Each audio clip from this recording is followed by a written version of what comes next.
When empires forget their purpose, a warning from history. Every empire believes it will last forever. Every ruler thinks his power will stand against the tides of time, and every civilization at its peak forgets the decline begins the moment purpose is lost. History doesn't whisper this lesson, it screams it, from the ruins of Rome to the deserts of Mesopotamia, from the palaces of the Mughals to the silent chambers of fallen capitals that once commanded the world. At first, every empire begins with struggle. Hunger gives it direction, need gives it strength. There is always a story, a group of people bound by belief, rising from chaos to order. Their founders dream not of luxury, but of survival. They believe they have a destiny. They see themselves as chosen by history, by God, or by fate. And for a time, they are right. That sense of purpose fuels invention, courage, unity. It's what drives men to build walls, cities, laws, and ideas that last centuries. But then comes the turning point, the moment every empire faces, though few recognize it: prosperity. The very success that was once their dream becomes the beginning of their decay, because comfort kills urgency, power breeds arrogance, and wealth, over time, blinds a nation to the reason it rose in the first place. Look at Rome. It began as a small city-state surrounded by enemies, driven by discipline and duty.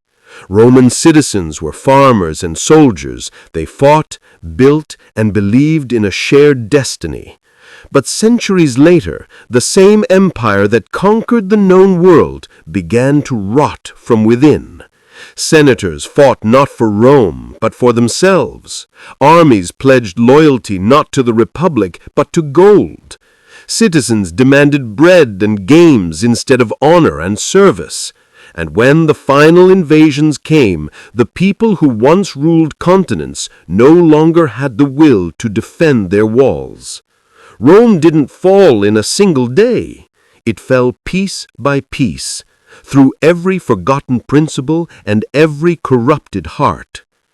But this isn't just Rome's story. It's a pattern that repeats through all of history.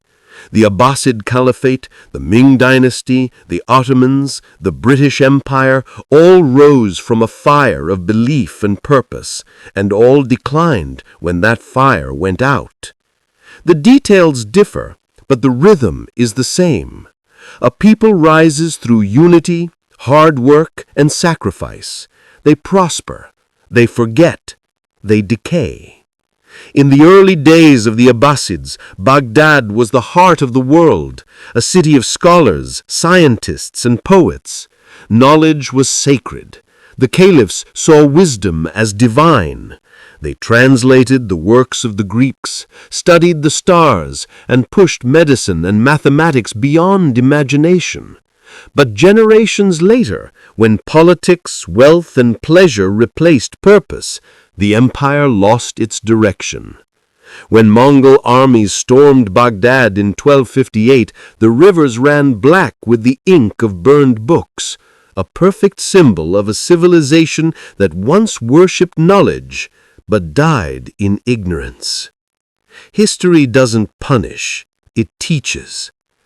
But we rarely listen.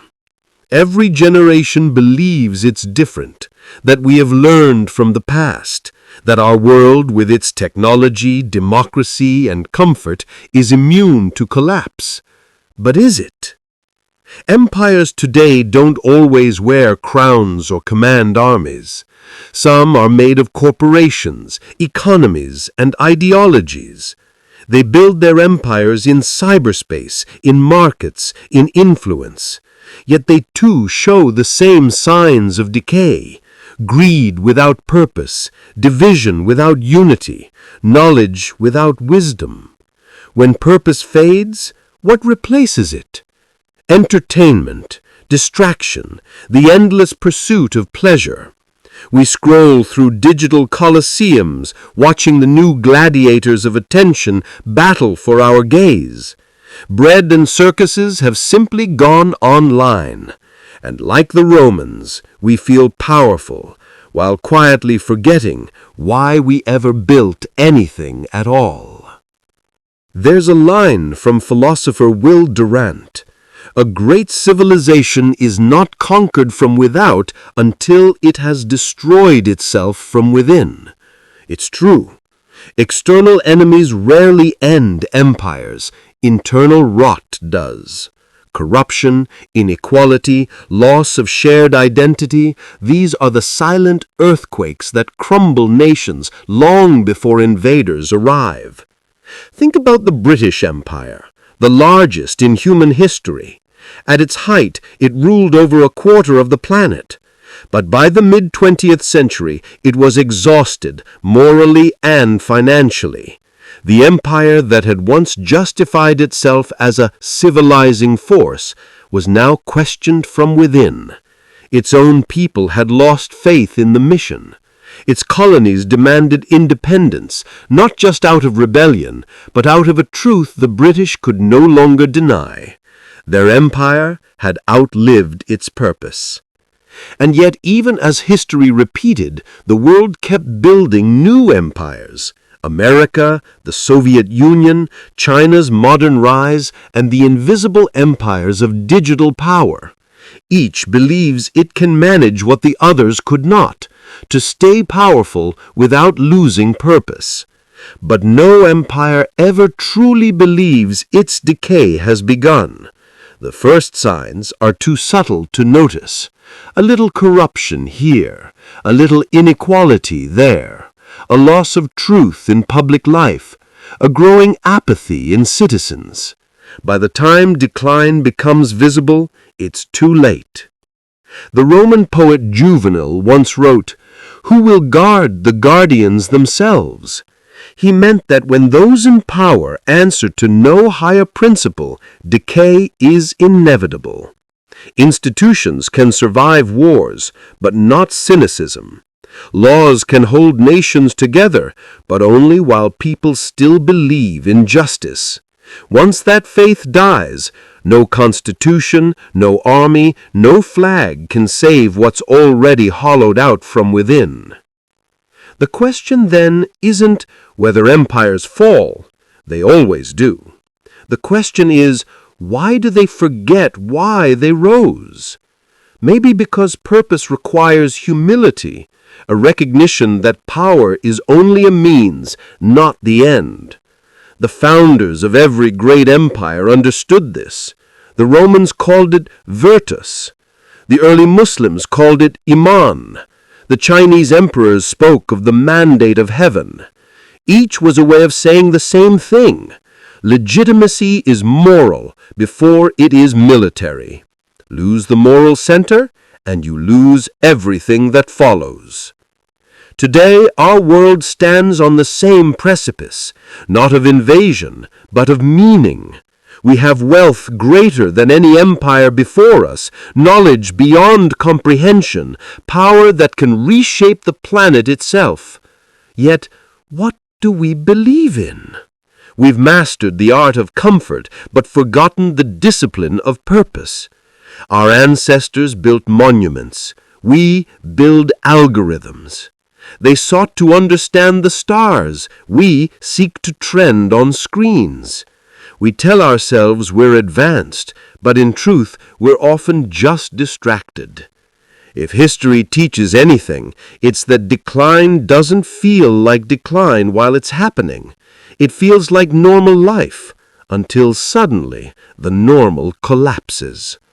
The last citizens of Rome didn't know they were Romans watching the end of an empire. They were just living day to day, believing the empire was too big to fail, just like us. Every civilization has a mirror moment, the time it must look at itself and ask, why do we exist? When it can't answer, it begins to fade. The Egyptians built pyramids to honor eternity. The Greeks built philosophy to understand truth. The early Muslims built knowledge to glorify creation. The Europeans built revolutions to fight for liberty. Each had a purpose greater than itself. But when purpose is replaced by profit, when conviction gives way to convenience, when courage is traded for comfort, decline has already begun. And it always begins quietly, not with wars or invasions, but with attitudes. When people stop caring about truth, when leaders stop believing in virtue, when societies stop rewarding integrity, when children stop being taught why their civilization exists. These are the silent signals that the heart of a nation has started to die. But history also offers hope.